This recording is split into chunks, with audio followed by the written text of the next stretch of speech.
नमस्कार, SBT news में आपका स्वागत है। पेश है 6 अक्टूबर शुक्रवार सुबह 6:15 बजे राजस्थान की बड़ी खबरें।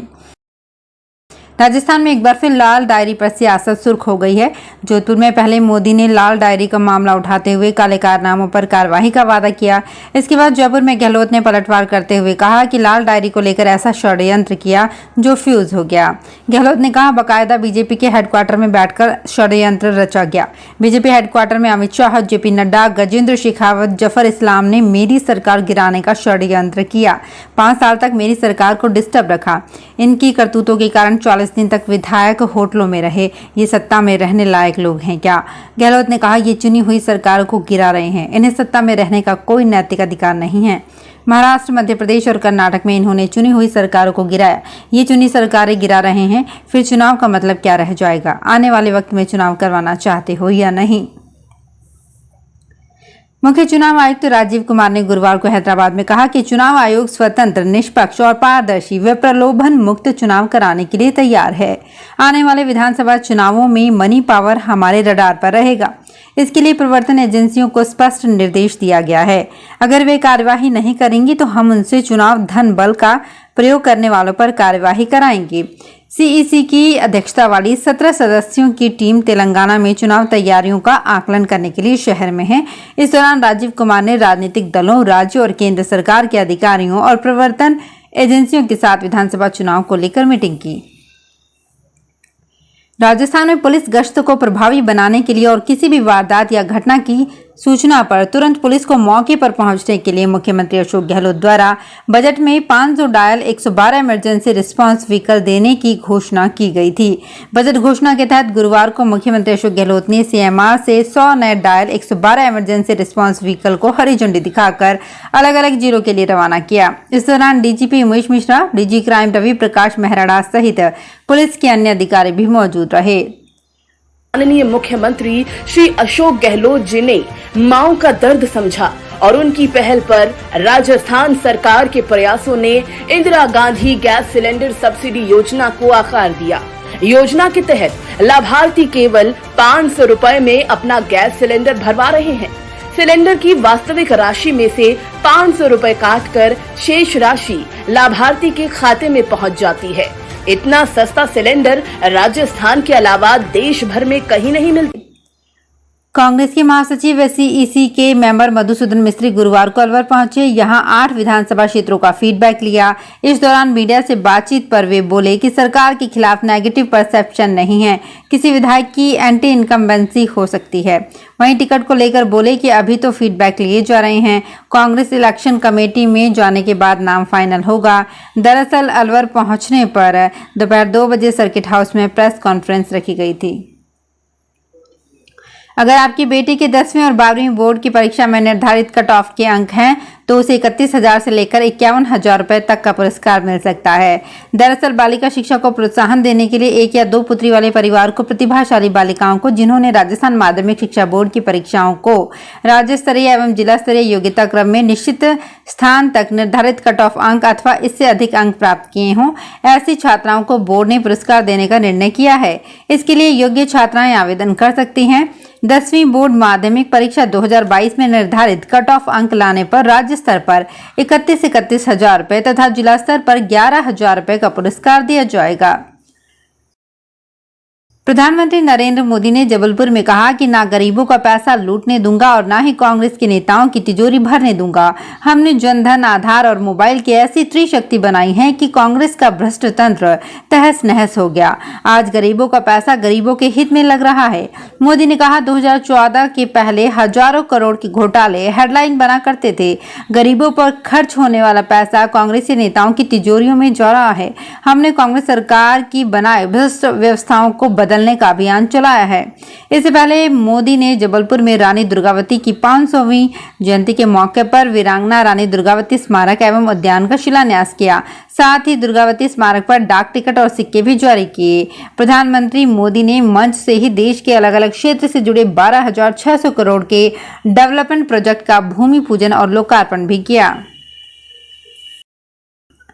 राजस्थान की पूर्व उप मुख्यमंत्री और विधायक सचिन पायलट ने टोंक दौरे के दूसरे दिन मीडिया से कहा कि द्वेषतापूर्ण प्रतिद्वंदियों के केंद्र सरकार कर रही ईडी की छापेमारी और गिरफ्तारियों की कार्यवाही की जा रही है।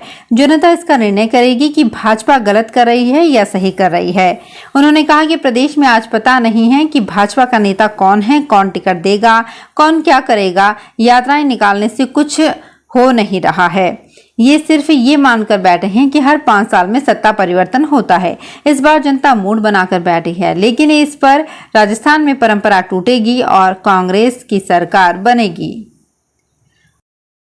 कांग्रेस की राष्ट्रीय महासचिव प्रियंका गांधी ने धार जिले के राजगढ़ में जन आक्रोश सभा में कहा, मध्य प्रदेश में 18 साल में 250 से ज्यादा घोटाले हुए। ये जांच एजेंसियों को सबके घर भेज देते हैं। किसी ने इनके खिलाफ कुछ बोल दिया, कुछ लिख दिया, एकदम उनके घर ईडी पहुंच जाती है। फिल्मों के अभिनेताओं के घर भी ईडी पहुंच जाती है और यहाँ इनके अधिकारियों नेताओं के घर ईडी क्यों नहीं पहुंची। उन्होंने कहा, मां नर्मदा के साथ घोटाला हो सकता है, महाकाल लोक में घोटाला हो सकता है। जब भगवान के साथ कोई घोटाला और भ्रष्टाचार करने की हिम्मत करता है तो क्या समय नहीं आ गया इनको बदल डालने का।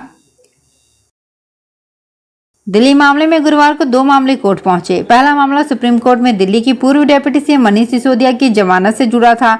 दूसरे मामले में आपके राज्यसभा सांसद संजय सिंह की दिल्ली के राउज एवेन्यू कोर्ट में पेशी हुई।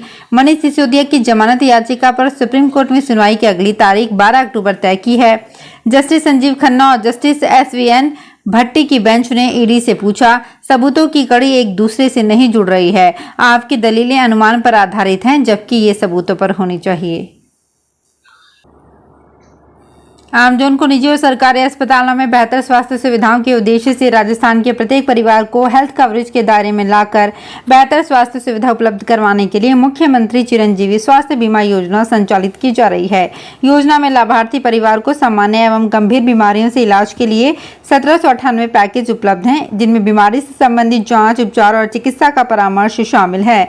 धौलपुर जिला कलेक्टर अनिल कुमार अग्रवाल ने बताया कि मुख्यमंत्री चिरंजीवी स्वास्थ्य बीमा योजना में बीमा राशि 10 लाख से बढ़कर 25 लाख तक किया गया है। माननीय मुख्यमंत्री श्री अशोक गहलोत जी ने माओ का दर्द समझा और उनकी पहल पर राजस्थान सरकार के प्रयासों ने Indira Gandhi gas cylinder subsidy योजना को आकार दिया। योजना के तहत लाभार्थी केवल 500 रुपए में अपना गैस सिलेंडर भरवा रहे हैं। सिलेंडर की वास्तविक राशि में से 500 रुपए काटकर शेष राशि लाभार्थी के खाते में पहुंच जाती है। इतना सस्ता सिलेंडर राजस्थान के अलावा देश भर में कहीं नहीं मिलता।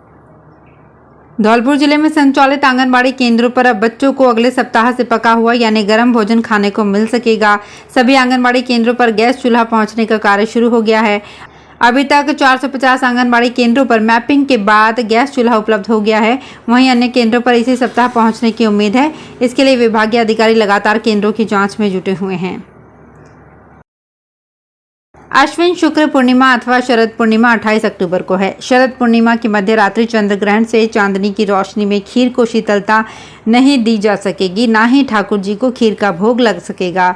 रात 1:05 से चंद्र ग्रहण शुरू हो जाएगा और इसका सूतक 28 अक्टूबर की शाम 4:05 से ही लग जाएगा। इसके चलते ना तो ठाकुर जी को स्पर्श किया जा सकेगा और ना ही भोग की खीर बन सकेगी। ज्योतिषाचार्य ने बताया कि चंद्र ग्रहण पर्व सूतक शाम 4:05 पर लग जाएगा। मंदिर के पट खुले रहेंगे। ग्रहण काल में हवन किया जाएगा, लेकिन ठाकुर जी की खीर का भोग अमृत प्रसाद चंद्र ग्रहण होने के कारण नहीं लगाया जाएगा। संविदा पर 3 साल तक नौकरी करने वाले नियमित हो सकेंगे। सीएम अशोक गहलोत ने इसकी मंजूरी प्रदान कर दी है। राज्य सरकार की किसी योजना या प्रोजेक्ट में 3 साल तक संविदा पर काम करने वाले नियमित नियुक्ति के लिए पात्र होंगे। ऐसे कर्मचारियों को स्क्रीनिंग की प्रक्रिया में शामिल कर लिया जाएगा। क्रमिक विभाग ने इसको लेकर संविदा कर्मियों को नियमित नियुक्ति देने संबंधी 1 साल पुराने नियम में संशोधन किया है। बुधवार को इसके लिए अधिसूचना जारी कर दी गई है। जयपुर में खाटू श्याम वाले श्याम प्रभु का अलौकिक दरबार सज रहा है, जिसमें देश भर के भजन गायक अपनी प्रस्तुति से श्याम प्रभु को रिझाएंगे। 80 फीट लंबे और 30 फीट ऊंचे श्याम प्रभु के दरबार को बनाने में करीब 15 दिन से कोलकाता के कारीगर जुटे हुए हैं। दरबार को गुरुवार को अंतिम रूप दिया गया। ये सब तैयारी 6 अक्टूबर को शास्त्री नगर के खंडेलवाल कॉलेज में होने वाले श्याम महोत्सव को लेकर की जा रही है। श्री श्याम भजन संध्या परिवार सेवा समिति जयपुर में अपना 31वां वार्षिक श्याम महोत्सव 6 से 8 अक्टूबर तक मनाएगा। पहले दिन 6 अक्टूबर को कलश यात्रा के साथ आयोजन शुरू होगा। राजस्थान में स्कूल ड्रॉप आउट रोकने के लिए केंद्र सरकार ने नई स्कॉलरशिप योजना शुरू की है। छात्रों को स्कूल ड्रॉप आउट की समस्या से निपटने के लिए एक खास स्कॉलरशिप दी जाएगी, राष्ट्रीय साधन सह मेधा छात्रवृत्ति। ये छात्रवृत्ति खासतौर पर इसलिए डिजाइन की गई है ताकि स्कूलों में पढ़ने वाले बच्चे आर्थिक तंगी के कारण पढ़ाई ना छोड़ सकें। छात्रवृत्ति की राशि 12,000 रुपये प्रति वर्ष है। इस योजना के तहत 1 लाख छात्रवृत्तियां दी जा रही है। केंद्रीय शिक्षा मंत्रालय के मुताबिक वर्ष 2023-24 के लिए नेशनल स्कॉलरशिप पोर्टल पर छात्रवृत्ति के आवेदनों की ऑनलाइन जमा या पंजीकरण की प्रक्रिया 1 अक्टूबर 2023 को शुरू हो गई है। तो फिलहाल इस बुलेटिन में इतना ही। फिर हाजिर होंगे कुछ और बड़ी खबरों के साथ।